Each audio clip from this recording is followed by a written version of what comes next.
Boston College defeats Temple, but their offense leaves question marks. All of this and more on today's Locked On Boston College. You are Locked On Boston College, your daily podcast on the Boston College Eagles, part of the Locked On Podcast Network, your team every day.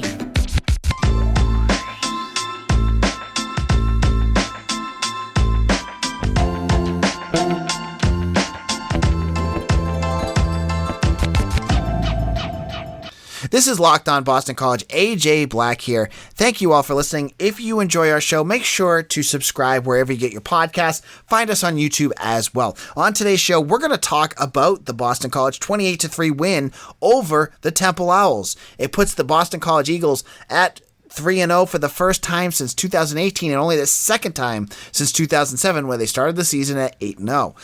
On Saturday, Boston College, they go out there. It's Dennis Grosel's first game starting since last season, and the first drive, you see Boston College really go out there and assert their will. Travis Levy returns a kick for 67 yards. They just have a couple of plays, and boom, they're in the end zone on a touchdown to Jaden Williams. It looks like the Eagles are going to easily take care of business, and they do. But it's not the offense that does it in this game. It's the defense. The defense plays out of their mind. They hold Temple to 257 yards. They force 3 turnover on downs. They are doing everything in their power. Now, the big thing that we'll talk about later in this episode is the offense. The offense does not do what they need to do in this game. They run the ball. They clearly are doing a power run to kind of just keep the pressure off Dennis Grosel and to get the game over as quickly as possible. It seems like they're just really concerned of just getting out of there. So you're seeing a lot of power schemes, a lot of big formations. You're not seeing BC take chances down the field, and that is okay. We'll talk about that with Mitch in a little bit. It's okay because that's not what they need to do. They just need to win this game. You win and you advance, and that's what BC did in this game. Now, the Eagles, they needed to do a few other things as well, and you saw that on the defensive side. Chris Banks, Isaiah Graham Mobley are 2 players that have returned to Philadelphia for the first time since transferring from Temple to Boston College, and they both have mammoth games. Banks, he has a sack and a half. Isaiah Graham Mobley has easily the play of the game when he sniffs out a 4th down run by Temple quarterback Justin Lynch and slams him home to end it. So the game kind of goes back and forth. You see the defense, they're holding on. BC has a 14-0 lead. They're not getting anything. The third quarter, my goodness, was one of the worst quarters I've ever seen the offense play. It was like 3 and out, punt. And they're just not getting anything going. But the defense, they're holding their own too. And what ends up happening is that offense, they're trying to run the ball. They get it going in the fourth quarter and they put the game away. They have 2 touchdowns, and that's it. Boston College wins. They got a sneak by Dennis Grosel and a touchdown by Alex Sinkfield, and that's it. Boston College wins 28-3. Takeaways from this game, the defense, this is exactly what Boston College needed to do on defense. This is exactly the kind of output that we're expecting under Jeff Hafley. They're aggressive. They're switching things up. The vanilla defense is gone. They're playing aggressive. They're playing smart. You're seeing a lot of 3 down linemen and then a bunch of defenders lining up in the backfield, and that confused the freshman quarterback from Temple. Justin Lynch, he looked confused at points, and that is what caused pressure. You don't need to send 7 guys after him because what ends up happening is that leaves guys open. What you do, you send 3, You set up the defense and you confuse him. He's looking, and one of those defenders will get home. And that's exactly what happened. Boston College sacked him, I think, 4 times, and it looked good on defense. So, in the end, it's 3-0. And now Boston College has Missouri coming up this weekend. And this is a game that really is Boston College's first test in the 2021 season. This is an SEC school that has 1 loss, but they've played really well. They have a good defense that could cause problems against a BC offensive line that has struggled in run block. And they're an SEC school. SEC, it always means more. You hear it over and over again. So this could be a game that Boston College really needs to play their top matchup. In a moment, we'll have Mitch Wolfe on. We'll talk about the offense and the defense. If you like this podcast, you need to check out Locked On ACC. It is a podcast hosted by Candace Cooper, and it's joined by a bunch of Locked On Network ACC hosts, such as myself. We talk everything ACC. If you want to hear about the conference, if you want to hear about what we think, you need to check out Locked On ACC wherever you get your podcasts, and we're on YouTube. Now, let's talk about Prize Picks. Prize Picks is a leader in college sports daily fantasy. Prize Picks offers more college football props than anyone in the world and offers all the star players of the Power 5 as well as mid-major players. And they offer you props, anything you can think of, from yards to touchdowns. And what we need you to know about this, what you need to know, you're going to get a 100% deposit match up to $100 when you deposit with Prize Picks. You pick 2 to 5 players, and under their over-unders and projections, you can win up to 10 times on any entry. Prize Picks is safe and offers fast withdrawals. Entries can be made in 60 seconds or less. It's that easy. Don't hesitate. Check out prizepicks.com or go to your app store and download the app today. Prize Pick is daily fantasy made easy. This is Locked On Boston College. AJ Black here. We're talking about the Boston College Eagles defeating Temple 28-3 on Saturday. With me now, I have Mitch Wolfe. He's our staff writer. He also watched the game on Saturday. Mitch, how's it going? It's good. We're quarter way through the season. BC's still undefeated. Things are looking up right now. And just like everyone predicted, the 2 undefeated teams in the ACC remaining are BC and Wake Forest. Exactly. And so we're talking about this game. And we have our system here, me and Mitch. We talk about the offense for a segment. We're going to talk about the defense for a segment. Let's kick it off with the offense. This was a group that got a lot of gnashing of teeth online, and I get it. It wasn't the prettiest game by the offense. Mitch, what were some of your takeaways from the way the offense played? I think a big part of it is they came out so well. Granted, they were aided by a nice kick return, but they ran some nice plays, got a touchdown really quickly, and then they kind of just petered out for the rest of the game, Like you said, they really went conservative again with the play calling, not letting Dennis Grosel throw the ball a ton. But the thing that I noticed, and this was something that I've talked about and written about, is that they didn't really change the passing game for Grosel. They still asked him to execute a lot of those deep dropbacks, long developing passing concepts, which, again, the offensive line pass blocked super well. They gave him the time to throw. He just was more reticent to try to fire the ball into tight windows because, one, he didn't really need to because the game was pretty well in hand thanks to the defense. And I think he's self-aware and that he knows he doesn't have the cannon on his arm that Jerkovich does. Yeah, we saw that with that interception that Grosel threw, that, he kind of floated that in. It wasn't the best thrown pass.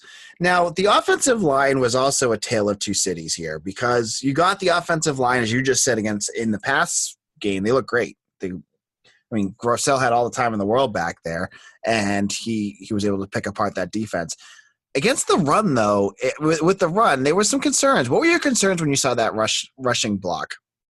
Yeah, I think it was better than maybe against Colgate. It was probably about the same that we saw against UMass. But again, they just aren't getting the type of push that you're expecting from an offensive line that got so many preseason accolades and guys like Zion Johnson, who's going to be a top 100 draft pick, Alec Lindstrom as well, most likely. You just want to see them dominating opponents at the point of attack like we saw at the end of 2019 where they kind of, and granted the scheme is very different, but you saw them just ride those guys and watch them just roll over opponents, racking up 300 plus yards on the ground. And BC's not going to do that as much anymore, but still you just want to see them firing off the ball, putting Temple defenders into the dirt. And they're just not getting that push. And I obviously, outside zone systems are a little different than man gap schemes, but I'd like to see maybe BC getting back that. There were times where they really allowed mostly Patrick Garwo to just run north and south immediately. And I thought those plays worked a little better. So I'd like them to incorporate more of those schemes. I'm not sure if they're going to, but we'll see what happens in the coming weeks. Yeah. The big week with Missouri coming up, but it was so hard when, I wrote up earlier today, the offensive analysis, and it was it just seemed like BC was just in a hurry to get the hell off the field. Yeah, and I think, and it was a little frustrating because, Grosel really took his time in the pocket, like you said, and was really just trying to wait for somebody to come open. And I think it was a little concerning that, the defenders weren't able to separate against, or the receivers weren't able to separate against Temple's defenders. But I, again, think he was being super conservative, especially after that interception, just not putting the ball in any kind of harm's way. Yeah, it just, to me, my takeaway from this offense was there was nothing really to take away, positive or negative. It just was, other than maybe some concerns about the run blocking scheme, it seemed like Boston College was set on their ways of just like, okay, Temple can't stop us if we just run the ball down their throat for 4 quarters. Let's just keep doing that. And then let's keep, we saw what happened with Zay against UMass. We really don't want that to happen again. Let's just keep it simple. Let's get a lead and then just bury them. And that's kind of what it looked like they were doing. And it worked and it didn't work. Is that kind of how you felt the scheme was kind of going? Was like, just kind of this really kind of slow, like try to drain the clock type of thing? Yeah, and I think you saw the dividends start to pay towards the end, specifically on the ground, in that, they ran Garwo up pretty hard early in his homecoming to the Philadelphia area. Levy got a few carries, but then when they brought in Sinkfield late in the game, he had a lot of bursts and got some big chunk runs. So I'm wondering if that's something they're also trying to set up, maybe more of a, try to just wear the defense down with some banging inside the tackles and then, get some speedier guys on the edge to, take advantage of the defense's lack of stamina or what have you. So yeah, I'm still just generally concerned about this offensive line's ability to get the run game going against better AC opponents and obviously Missouri this weekend. Yeah, it's going to be we're going to be talking about that later on in the week, but that's going to be a big matchup for Boston College. So in a moment, Mitch and I are going to talk about the defense. But before we do that, hey guys, so there are a few things in life that just aren't fun to talk about. One of them is excessive sweating. When you are sweating through your shirts for no reason, it's embarrassing and it's gross. Some of you may know that I personally have dealt with this when I speak in public. I can't help but sweat through my shirt. Now listen, I know this isn't life and death and there are much worse problems in the world, but let's be honest. In the moment, it feels like a big deal. Nobody likes to pit out during an important speech, interview, or God forbid, a first date. I'd rather much not worry about it, and that's why I use SweatBlock antiperspirant wipes. SweatBlock is stronger and more effective than most clinical antiperspirants. You simply apply it at night before bedtime, go to bed, and boom, next morning you wake up, wash, and you go around your day, and you will not sweat. I know this will sound too good to be true, but I literally only have to use SweatBlock once or twice a week, and it helps me keep dry the whole time. No more pitting out, no more picking my shirts based on which one will hide the sweat better. If you or someone you love is dealing with this, you have to check out SweatBlock. Get it today for 20% off at sweatblock.com with promo code LOCKEDON or at Amazon and CVS. Now, if you know my podcast, you know I am a huge fan of the Built Bar. Built Bar comes in 9 delicious flavors and occasional limited time flavors, and they are all great. They're 100% covered in chocolate. And if you're like me, you love the coconut and the coconut almond. They taste like a candy bar. They're so good. And the flavor profile is what really catches me. You're tasting something that tastes like a candy bar. It has 17 grams of protein, 130 calories, 4 grams of sugar, 4 net carbs. You're not going to beat that with a protein bar. Check those out. And when you use promo code LOCKED15, you'll get 15% off your first order. Again, use promo code LOCKED15 for 15% off at BuiltBar.com. This is AJ Black. I am here with Mitch Wolfe. We are talking Boston College and Temple. It was a tough game to get through because it was just not really a lot going on. But if you were watching the defensive side of the ball, there were some positives. There were a lot of positives. It seemed like this defense sort of just kind of came alive. Mitch, give me some of your feedback on what you thought about how the defense played. This was the defensive performance we've been waiting for. We expected Hafley to come in and really revolutionize this defense along with Tem Lukabu. And this was the game where it really happened. We saw them really take away Temple's run game. This was another game where the quarterback of the opposing team was a mobile quarterback and they had to take him away, and they did a great job of that. They made sure he didn't create explosive plays with his legs that can really torch a defense. He had 21 carries for 27 yards. That's awesome. None of the other backs really got going. And then again, they kind of used the same principles of, hey, we will drop a bunch of guys in coverage and wait for our pass rush to get home and confuse this true freshman quarterback. And defense got home a lot. We saw BC on the back end deploy some more complex coverages. They played some 3 high safety looks, which are very popular in the Venables defensive tree. So that's something BC really hasn't done in the past. And, that was exciting to see them really break out some new stuff. And, some guys obviously like IGM and another homecoming had that incredible play where he just absolutely stonewalled Justin Lynch on a 4th and 1. Yeah, that was when I looked at the players of the game, that was the big thing for me, right? We talked about all season long, what's the biggest concern about Boston College? The linebacker position, right? We saw the first game against Colgate, and it still was like, ooh, they looked a little slow. There was a couple breaks in coverages. UMass, there was a bunch of different errors. IGM looked like, to me, the linebacker that will kind of complete this defense to make them what they need to be.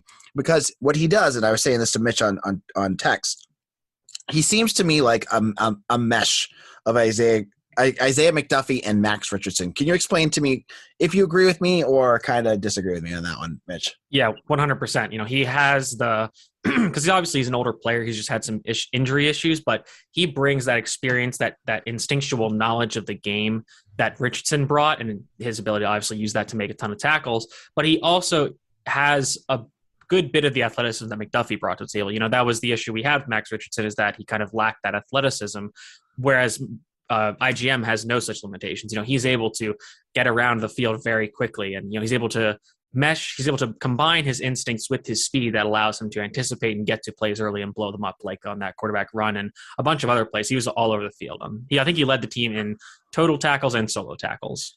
Now let's talk about some of the other exciting parts. There was one series where two freshman defensive ends had sacks in successive plays. It was Donovan Azaraku and Ty Clemens. Now, for me, what's really exciting about this is these two guys seem like the future at defensive end. And on top of that, Nito Akpala hasn't even played yet, and I've heard a lot about him, about his speed and what he's got. So you're starting to see these defensive ends coming in that are very different than the Marcus Valdez, the Brandon Barlows that Hafley brought in. Hafley was kind of, I don't want to say stuck with, but they were there when he was brought in, and he kind of had to work with them. What did you think about the two freshmen, and kind of your thoughts about Azaraku and Clemens? I think this was a great performance from them. Looking at some of Temple's offensive line, like their offensive tackles were pretty strong. I was like, okay, if BC wants to get pressure, they're going to have to get it from the interior. And they didn't have to do that. Like you said, Clemens, Azaraku, Brandon Barlow had a great game. They were able to create pressure off the edge and, convert that pressure into sacks. We also had great games from Chris Banks, like another guy making his homecoming. And, TJ Ram had some nice plays. Isaiah Henderson played decently well. But yeah, I think, we talked about how concerned we are for the linebackers. I think there were similar concerns with the defensive line, and those concerns were exacerbated when we found that Marcus Valdez wasn't going to be playing a lot. And if you didn't know any better, you'd be like, oh, he's out there. Like, they're playing super well. No, he hasn't taken a snap yet, but Barlow's filled in nicely. Shida Salah hasn't had as big of a game as he had against Colgate, but, I think he's still going to be able to make plays moving forward. Yeah, it looked like he was out of the game for a bit. I know someone had texted me that, and I was kind of watching for him. I didn't see him out there. Yeah, it looks like he got the start, but only took 20 snaps. So he might have, tweaked, pulled something a little bit, and they're like, well, we're probably fine, so you can pop out the rest of the game, and we'll put in some of the young guys, give them a chance to make some plays, which they did. So, Mitch, there's now 12 game sample or 13 game sample here. Was this the best defensive output for BC under Jeff Hafley out of both seasons? I think you'd probably have to say yes. I think obviously you have to take context into effect of this not being an ACC opponent. I'm trying to think of other games that you might be able to make that argument. I think maybe the Georgia Tech game, because I think some of those scores were in garbage time, so it might have been a little fluky. But I think this or Colgate, again, Colgate, take it with a grain of salt, but this or maybe the Georgia Tech game from 2019 are probably the two best defensive outputs. All right, great. Thank you so much, Mitch. Any last thoughts about this game that you wanted to get out on the air? Not really. I think we do need to address the penalty situation. Yeah. Let's talk about that. Yeah. So if you look at the stats, let me pull those up here. So BC committed 2 penalties for 25 yards. One was and both were pretty legitimate, I'd argue. One was a holding penalty on Trey Berry. Another one was on TJ Ram when he ran after a play after his helmet came off, which was another weird thing that happened a lot in the game. A lot of BC guys losing their helmets, and apparently that's a personal foul or something. So those are fine calls. The problem is that Temple was flagged 11 times for 66 yards, and that includes, I think, 3 or 4 penalties that BC declined. And I wrote this in my 3 stars article, and that as of right now, I still don't think Rod Carey's been admitted to the hospital for a heart attack, aneurysm, hypertension, whatever, but this guy was losing his mind the whole game. Like, he was screaming at refs. He pulled the old Adazio throw the headset, and he made a comment in the post-game press conference, obviously saying that the refs weren't calling penalties on BC, and I don't know. I think his team was there was one point in the broadcast where you could hear a fan screaming undisciplined and unprepared. And you could hear that over the microphones, like on the field. And I was like, okay, I think this guy just doesn't really have his team ready to play. Yeah, and what's it with former offensive line coaches? Because that's where he came from. So he's got the same mentality as Adazio. And on tomorrow's show, Mitch and I will talk about Adazio, who earned his first win of the season, ducking his 0-12 prediction that many Colorado State fans thought was going to happen. But this is not about Steve Adazio. It's a little fun, and we poke fun at him a little bit here and there. But this is about Boston College. Now, we're going to talk throughout the week about Mizzou. We'll have Locked On Mizzou with a cross show between me and where I go on their show and they go on mine, go back and forth between that. It's SEC week. It just means more. So if it just means more, you need to check out Locked On Boston College, where we're going to be previewing everything about the Tigers this week. Thank you all. This is AJ Black. You can follow me on Twitter at AJBlack_BC. You can also check me out on Instagram and Facebook. Make sure you check out my site, BC Bulletin, and everything else on the socials. You know where to find us. Thank you all for listening, and we'll see you all again soon.